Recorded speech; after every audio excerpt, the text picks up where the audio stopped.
Good morning. It's good to be here this morning. I want to take a few minutes and just try to get rid of this anxiety that I'm feeling. And I'm feeling anxiety. I woke up this morning, I'm feeling anxiety because, not because I'm doing this talk, but I was reflecting on my own journey of how did I get here. And I feel so much anxiety because I felt like I had to run a gauntlet. And it was only by grace that I got here. And that opportunity is still too random in America. And after I finished working out and I was thinking about that, I get back and I look at my text, and I had met two young gentlemen, I don't think they were 15, 2 weeks ago in Oakland. They were at a Oakland School District scholarship event. And their mother pushed them and said, go talk to him, go talk to him. And they came up and talked to me. And they just said, thank you for the keynote, and we would love to stay in touch with you. And I could see in their face what they were saying is, I'm looking for a pathway out. I'm looking for a path to contribute.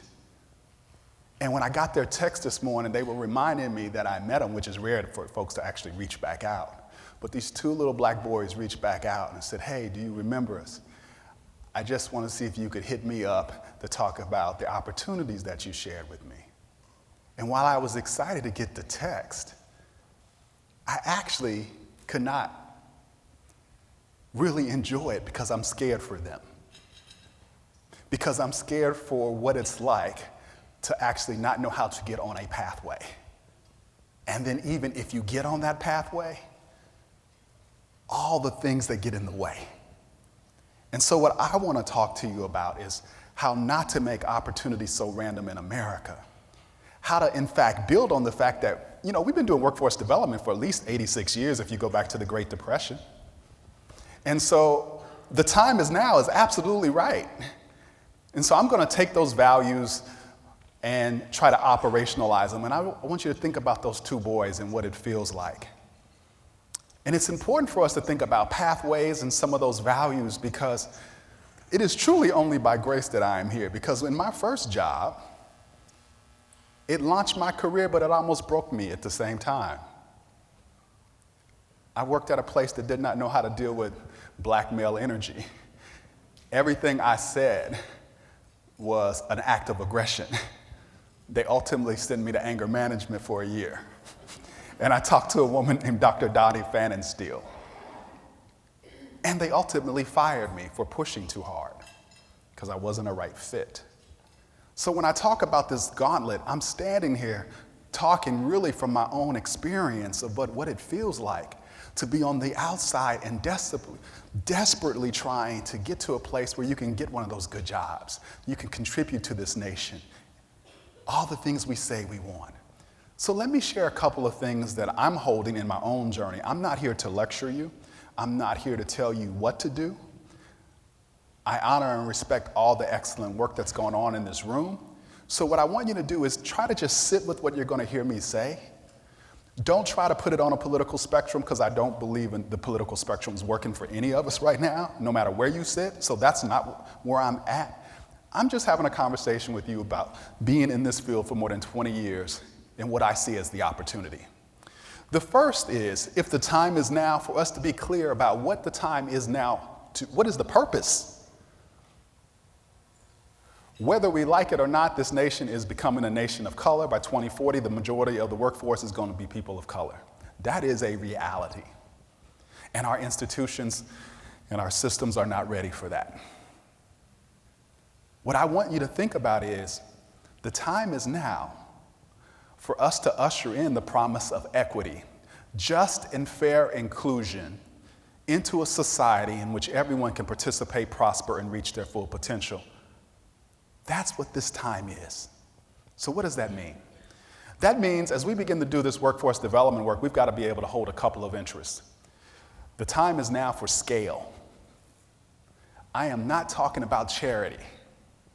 I am talking about transforming our cities so that there are pathways out of poverty into mobility. That is the work for our generation. Doesn't mean we don't have to worry about charity.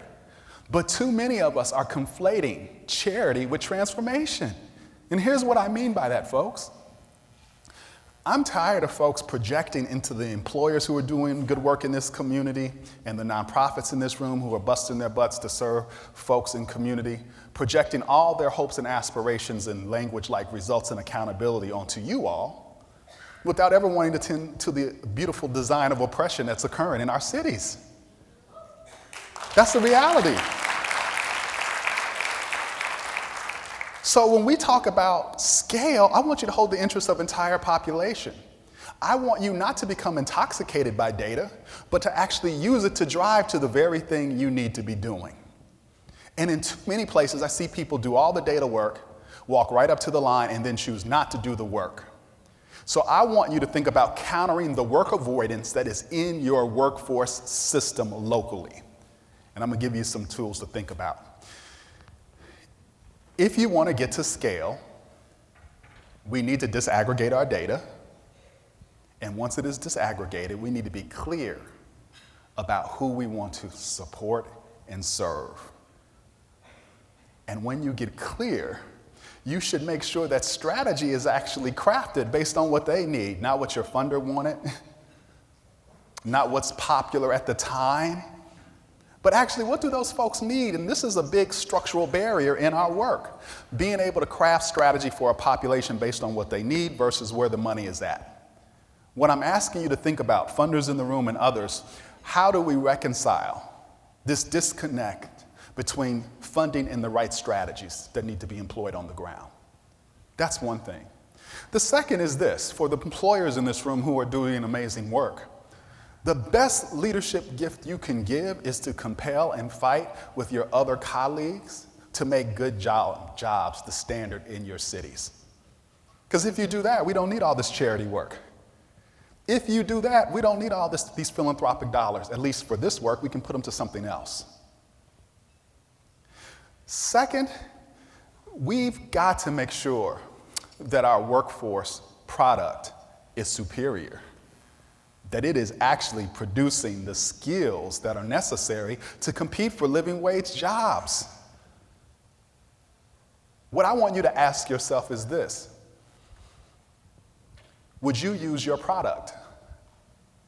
Would you tell your family members to use your product today? Because if you would not, we got work to do. And that should be the standard. Would you put your family through this? And if you put your family through it, would it actually change their life? So the magnificent obsession that I want you to think about as we go through the next couple of days and even get beyond here is this: who's actually better off because of your work? Who's actually better off? And here's what I mean by this.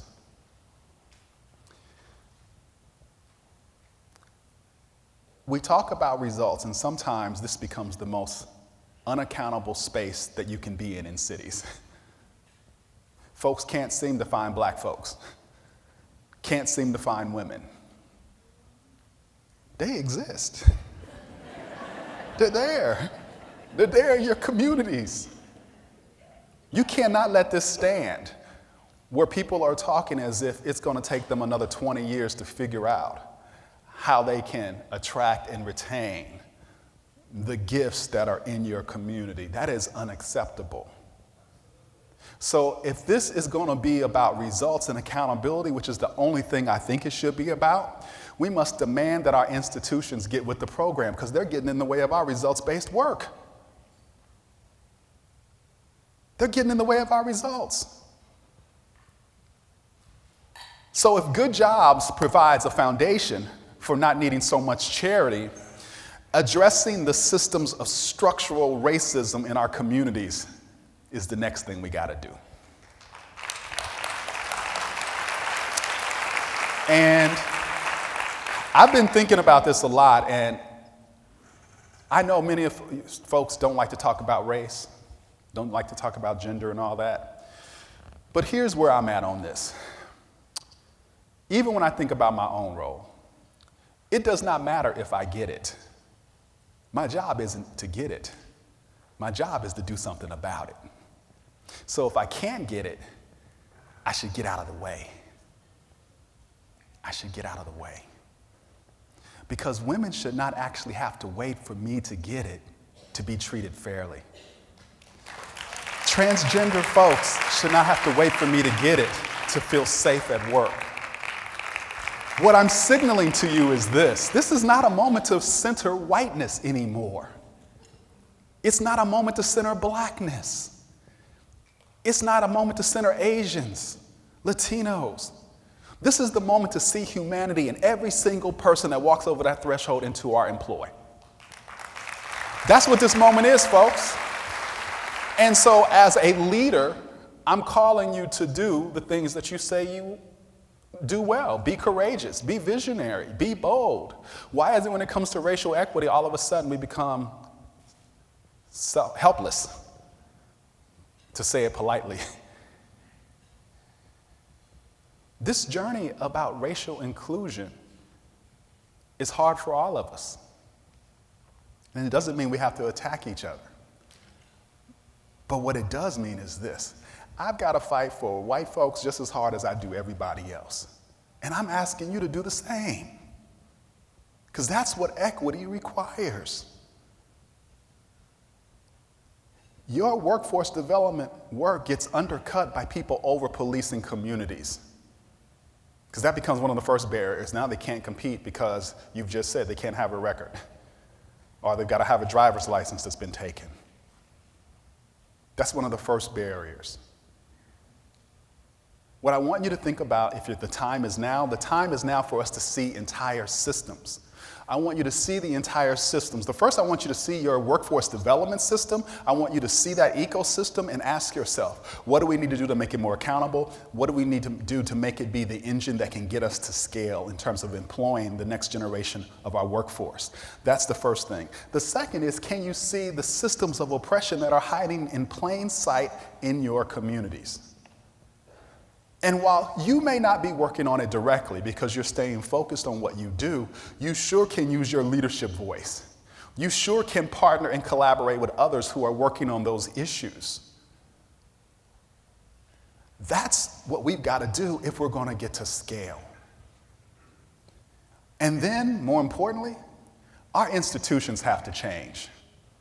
Our institutions must be prepared to receive this energy. Our institutions have to receive this energy. You know, one of the gifts at PolicyLink is it looks like the United Nations, so it helps. Because I have to figure out how to manage all of that. When you bring it in, you got to manage it. You just can't bring folks in and drop them off and hope that it works. My job has to be to see everybody, to make sure the structures work for everybody. And sometimes I'm going to have to look at folks who are not in the majority and do something for them, because that's what the culture requires. Sometimes I'm going to have to do that. And what I'm asking you to think about is, in your role, how do you take ownership for shifting the culture in your institution so that talented folks are not leaving? We just instituted a policy. If we hire you, we're not firing you. And the reason for that is, if we are as good as we say we are, if we are as loving as we want to be, then we should figure out how to work with you through the good seasons and the bad seasons. But that's a choice that I can make. I can also make a choice that my salary is no more than 5%, 5 times the lowest person at PolicyLink. That's a choice. That's a choice, folks. We can do all the technical stuff about workforce development all day long. You're going to get a whole bunch of ideas, and I got a bunch of them I can give you too. But the reality is, if your person doesn't show up ready to lead on this work that is worthy of this moment, you will not be successful. And what I'm trying to get you to think about is, the answer is not in the data. That's a tool to help us. The answer is not running around the country looking at what everybody else is doing around the country. That's a tool too. The question is, in your heart, What do you have the commitment to fight for? What will you fight for? Will you fight for those folks across town that don't have a pathway? Will you make a pathway, even though it might not be the way you've done things? As an example, at PolicyLink, we hire from the best schools in the country. Will I ask myself, where will I find Native Americans? What about all that talent from where I came from that may not be on the career track? If you look at my background, my original background was not the background that would have got me into PolicyLink. And now I'm running PolicyLink. Think about that for a moment. Think about the gifts that are just being thrown by the wayside because we don't see the contributions that people provide. And I'm telling you that because I wouldn't have got through the door at PolicyLink.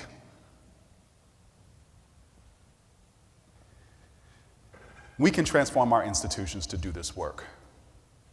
If we're going to have a strong nation, if we're going to have a strong economy, the things that I'm telling you are essential. You can see the tensions pulling us apart. And here's what I know is happening right now. The way in which we design this society where 100 million folks are economically insecure, that's 1 in 3 Americans, it's not working for a whole lot of folks. And even white folks now are starting to see their mortality rates increase as a result of the systems in our cities that we've designed. You can lead the nation out of where we are at right now. You can lead the nation out of this. And you can do it by not allowing what you know works to become racialized. By not allowing the things that you know work to become racialized. Raising the minimum wage, why does that get racialized? When none of us would work for it. See, this is the insanity. Those of us as institutional leaders won't even eat our own slop that we're trying to feed everybody else. You cannot stand for that, folks. If you wouldn't work for it, don't give me some fancy economic rationale why it should be acceptable for the 100 million. That's not right. And at some point in this nation, you got to get away from all your fancy academic stuff and just understand some stuff is right and some stuff is wrong. And that's just the reality. Because if you want to hide behind all your academic work, you're not seeing people's humanity. Folks, we can raise incomes. All this charity money floating around, give people better jobs. Give people better jobs. Fight for decent, safe, and affordable housing in your communities so that people don't have to drive 2 and 3 hours to get to work like they do where I live. Folks, 100 million is a big number. The time is now for scale. The time is now for us radically rethinking everything that we've been doing and deciding if we got to let it go and do something else, including at PolicyLink. That 100 million number that I keep throwing out, that's our number. That's our number so that I can be accountable, so my institution can be accountable for doing something more than just writing reports and holding convenings and doing learning communities. All those things are important, but you know what? They're not going to get us where we need to go fast enough. So we need to do that plus some other stuff. And what I'm asking you to think about is what is the other stuff that your institution must do to win on equity right now? And as I close, that stuff has to be connected to you holding the right mix of solutions right now. Absolutely, individuals have to do their part. But we've got to stop acting like they're not trying to. I don't meet people that don't want to try to work, who don't want a way out. I don't know where that narrative keeps coming up. But no matter where I go, if I'm in the Mississippi Delta, Berea, Kentucky, or the hood of Chicago, I don't meet folks who are not hustling. I don't meet folks who are not trying to create opportunity for themselves.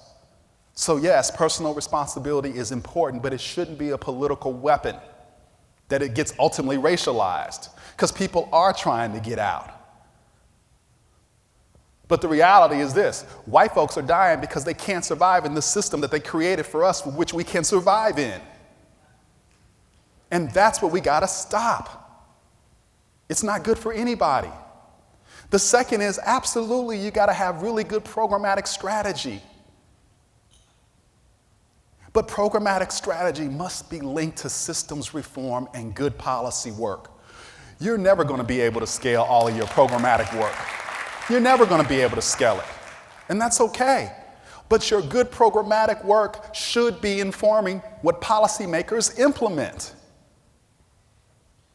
This is the time to hold the right mix of solutions. Families owning a contribution, high quality programs, systems changes, and policy changes. Because if you do that, you will implement local hiring policies. You will implement open hire policies. You will implement portable benefit policies. You will pass minimum wage policies. You will implement new land use zoning policies that deal with housing issues in your community. This is a moment for you to hold all of the complexity. We're smart enough. Think about all the student debt in this room. This is a smart group. We can hold the right mix of solutions. We've been on an evolutionary journey for 80-some plus years. We're ready for this work, folks. There's nothing else left. Easy stuff has been done. So as I close, I want you to think about how will you take up your own personal agency to enact a new possibility? And that could be as simple as, how do you make space for somebody else? How do you bring them in and make space for them in your organization?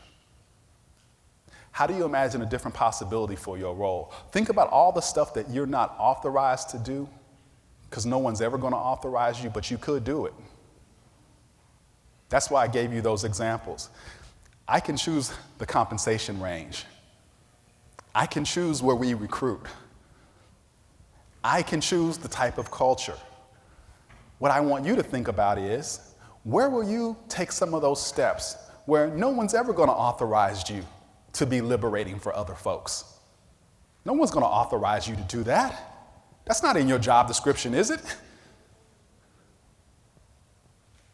But each and every one of us needs to be a liberating agent of change within our institutions. You can reach out. I know so many of you all are tackling racial equity and doing courageous work. I'm seeing institutional leaders transform their organizations. I'm asking you to share what you're doing. Don't be afraid. White folks, don't back away from the table. We need you to lean in and fight as hard as everybody else on this issue, because you got a contribution to make as well. Your gifts are just as important as mine on this front. And while it may feel awkward to you, it is no more awkward than me having to run a gauntlet that was designed on a standard of white supremacy. And when I say that, that's not a jab. But that's why I had so much anxiety this morning, because I know what those little boys are going to deal with in Oakland. They're going to run a gauntlet for which people have no sympathy for what they're getting ready to endure. And yet they're supposed to show up whole.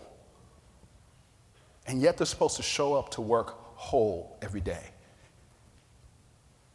Ask yourself if your kids could survive that. So as I close, think about this, because this is where all the integration of this work comes together. All that cradle to career work that's going on in your communities, that's the pipeline. All that early learning work, that's the pipeline. And I want you to hold Detroit right now, because I think it's really a really good example of some stuff right now. You can be doing all the really good workforce development, and I want to show you how the racist system, still unresolved, is messing up all your work. We're still poisoning kids at scale in Detroit. We're poisoning them at scale. Now, here's what we know about evidence. The evidence tells us clearly what lead does to developmental function. So you're going to keep poisoning kids, and then somebody's going to come in, puff their chest out a few years later and say, well, why aren't they performing? We don't have the workforce we need. You're absolutely right, because you were poisoning them when they were born. Folks, this is what it looks like. That's what's getting in the way of your results. These ways in which we allow people of color and poor folks to suffer under conditions that we would never tolerate anymore. And that is what we must resolve if we're going to get to scale. And I bet you in every one of your communities, you got a Detroit. In every one of your communities, what I'm asking you to do is to call that out. Why is it we can find money for every calamity, but we can't find money to do developmental work? Every calamity. Magically, billions of dollars shows up. That also doesn't go to community. But we can find it. Let's fight for this. Let's fight to make the work that you're doing, make your leadership voice, be the model that compels folks to see all of this work now once and for all after 80 plus years as connected and interwoven. You're the frontier of making this nation stronger. You're the frontier of making sure that as this nation becomes a nation of color, it does not devolve into South Africa, but that it fully lives up to the ideas that it has promised us all. This is the moment to make sure that opportunity in America reigns supreme for everyone. Thank you.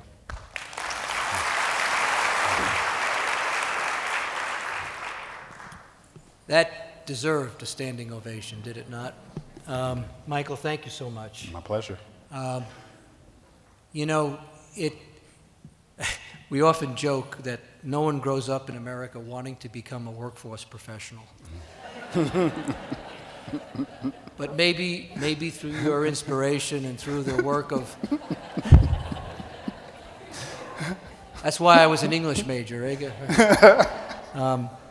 And maybe someday we can change that, but through your inspiration and the way you have characterized the importance of us going beyond our own assignment and being authentic leaders and taking on other challenges that are not within our job description is certainly one in which we can all go home and implement in a big way. Let me ask you. You mentioned Detroit. You mentioned the studies that PolicyLink does and how people take that right up and then they never implement it. Mm-hmm. Can you tell us a couple of examples where you've seen the studies that you've done or other people have done that have led to action?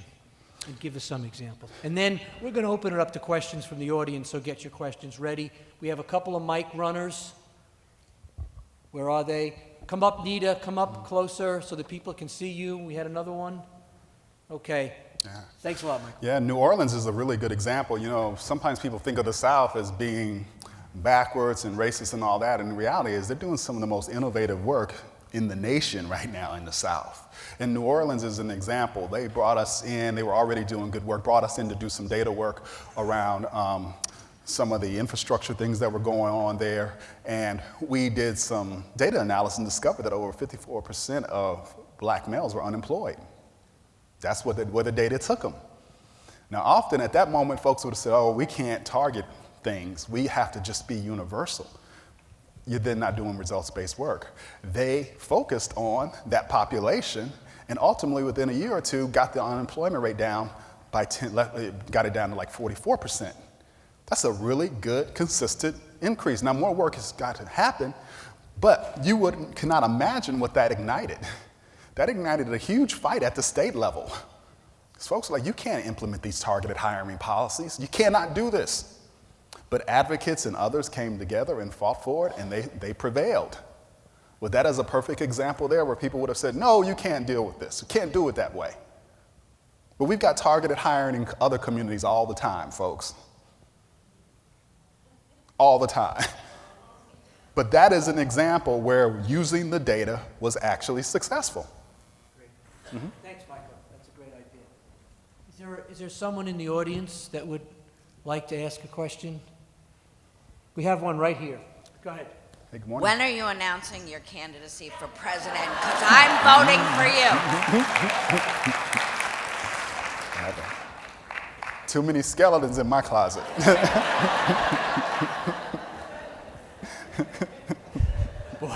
I can relate to that. Right, you know, we're going to have that. Michael, you talked about some specific things that on the policy level, and I know that in some of the talking points that you've used before and that you sent to us, you talked about some specific things that you think that we should be all thinking about in our particular communities. Do you want to touch on some of that? Yeah, like ban-the-box things work. You know a lot of this stuff. Open hiring processes where people are actually not overqualifying, but saying, show up, and if it's appropriate and you can do it, we'll give you the job. Those types of things are working. Target hiring is working. Using things like Blendor, which are used trying to weed out bias in the hiring process. Those things are working. Creating pathways into unions is working. I sit on the board of the North Lawndale Employment Network in Chicago, and they have an amazing program where folks go through their workforce development program and end up getting union jobs with CTA, the Transit Authority, as mechanics, making an amazing amount of money.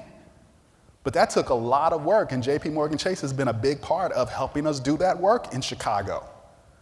But that is a perfect example of being willing not just to do the work on workforce development and then push people out into a hostile system. There was a lot of work that had to be done with the city and the unions to get them ready to be able to receive these folks. And so those are a couple of examples. Great. We have a question in the back. Please. Hi, good morning, everyone. My name is Clarinda Harrison. I'm from Detroit. I lead the Detroit Regional Workforce Fund. I have a follow-up question and then another question. When you talk about the lead poisoning, are you referring to demolition or are you referring to water in Flint? I'm specifically referring to water.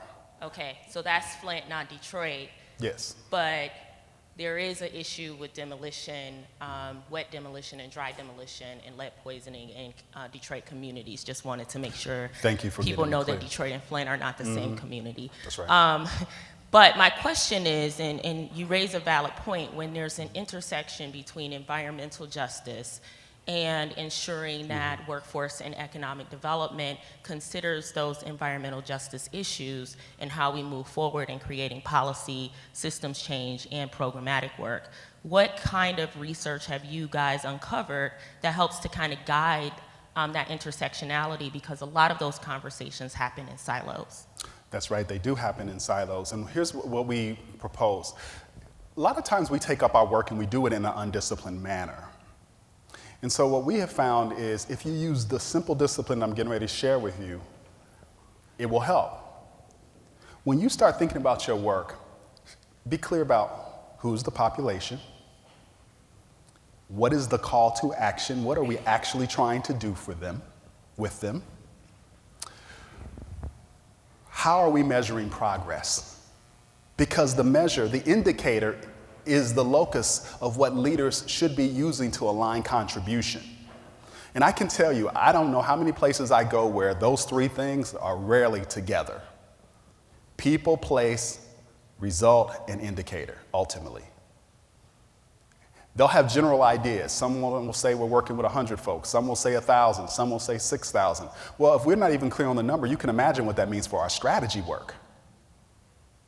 So starting right there, because then when you get into the indicators and you start disaggregating the data by the indicator and doing what comes out of the results-based accountability work, the turn the curve activity around why is an indicator trending in the wrong way, this is just root cause analysis work, and what would it take to get it going in the right direction, you see people open up to an entirely different possibility. Because that conversation, if you have that conversation, separate from what do we have a grant to do, it gives you a whole lot of other possibilities that you got to deal with. Then you can go back to funders and say, hey, I'm doing what you said, and we got some other things that we've discovered. These things must be dealt with if they're going to get into our, if we're going to have the success that we want. So what I find from a lot of practitioners right now is that our schools did not teach us how to operationalize what we want to do. And so we're creating containers that are too loose, meaning you can't actually hold all the energy that you bring together. How many of y'all have been in meetings where we're not having a strategy conversation, we're devolving into the lowest common denominator so that people are happy? That's the problem. That's what I mean. The moment you start devolving into that, you're not going to be able to tend to the intersectional interests that are essential to getting results at scale. And that's why I started by trying to show you that the cradle to career work is not disconnected from the workforce development work. It's all on the same continuum. And our job now, after 86 years of doing this work, is for us to be able to see that entire continuum and align around that. Thanks, Michael. Do we have another question? Nita, Yeah, did you throw see my hand. somebody? Yes, we do. Denise. See if they can get you next, man. So I have a comment. Thank you so much, welcome. Michael, for your presentation this morning. My name is Denise Sharonfort. I'm on the board of directors of the National Fund, and I work with 1199 SCIU Training and Employment Funds. I wanted to say there's a couple of things that you said today that resonated with me. One, you said a few minutes ago, not what we're doing for them, but what we're doing with them. It's an important distinction that's not always involved in our work as workforce development practitioners. And the other was what you said. I believe we should all walk away from here thinking about it. Would we put our families through the programs we run, and would their lives be better off? And I think if we can answer that truthfully to say yes, then we should stop and rethink what we're doing. So I just wanted to thank you so much, and I will be using it every day as I go on to do my work. Thank you. Thank you, Denise. Thank you. Hi, my name's Holly. I'm from FSG. Michael, always a pleasure to see you speak. In our work, we are always talking in terms of business value, trying to make the case to employers by using the language of business value. And I heard you say, like, sometimes this is just the right thing to do. Do you have any recommendations on how to get beyond the business value conversation with employers? Yes. This is why I said stop centering whiteness. Because that is a construct that white folks do not use for their own children. Think about the recent college scandal. Is paying $5 million for one or two children a good return on investment? Hell no. You did it because you love your children, and you'll do whatever it takes for them. And see, sometimes this is where we fetishize business and we adopt things that end up becoming bad narratives for us. I don't know if justice will ever be the right return on investment. Is creating equity really ever going to be the right return on investment? I don't know. But what I can tell you is, morally, we have answered that question. If you pull up the National Equity Atlas, we can show you how GDP will improve if you reduce racial disparity. So we already have enough data that will do that. But here's why I say stop doing that. Because even for folks who are not white, those of us, let's just use class. I don't know if that soccer program is pedagogically evidence-based correct that you put your kids in. You don't even ask those questions. That piano class, your kid's been going for 5 years and still can't play. But you do it because you know what research does tell us. Access to high quality opportunities can change the child's trajectory, even if they're not as systemic as we would like. We do know that. And so I don't let people try to box me into a return on investment because you've designed a system, you've designed a society that is structurally oppressive. Now you want to skip over dealing with the oppression and go to return on investment. How dare you? No. If you want to get to return on investment, I'm happy to be on a results-based journey with you, but let's deal with all this other stuff. And what I'm asking you to think about is every sector is equally important. We do different things. Every sector. What I'm asking you all to do in the nonprofit sector and government sector is stop acting like you're less than business. Straighten up your back.